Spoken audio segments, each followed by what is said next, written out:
सरकारला असं वाटतं का आर्थिक राजधानीतून वर गरिबांचे लेकरं सुद्धा सुखा समाधानाने जगावं? आम्ही पैसे मागायला आलो का?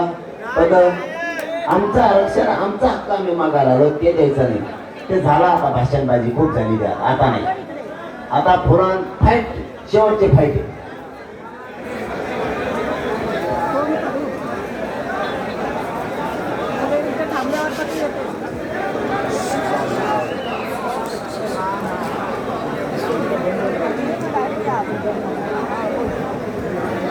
नाही ते का उत्तर देत नाही तुम्ही ते विचारलेल्या प्रश्नावरती.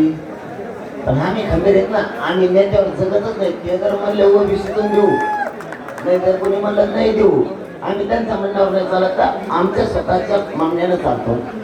आले काय गेले काय चालूच असतं ते.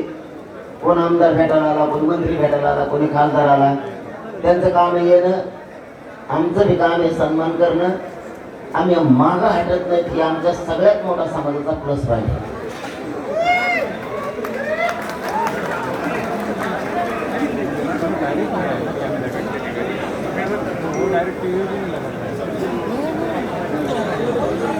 आम्हाला आता तुमच्याकडूनच कळालं, मला माहित नाही की बॅनर व्हायरल व्हायला लागलं.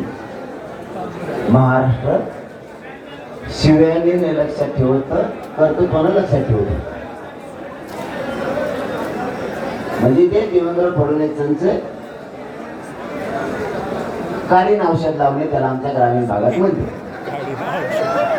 उंटावर बसून काळीन औषध लावणे असे त्याला म्हणते. कारण उंटावर जर माणूस बसला तर खाली खूप झालेल्या माणसाला काळीन औषध लागतच नाही. जर ते उंटाचा खाली उतरला तर एखाद्या जखम झाली असली तर त्याच्यावरती मलम तो लावू शकतो. उंटावर बसून काळीना मलम लावणे याला म्हणते. कारण त्यांचं म्हणणं असं आहे देवेंद्र फडणवीस साहेबांची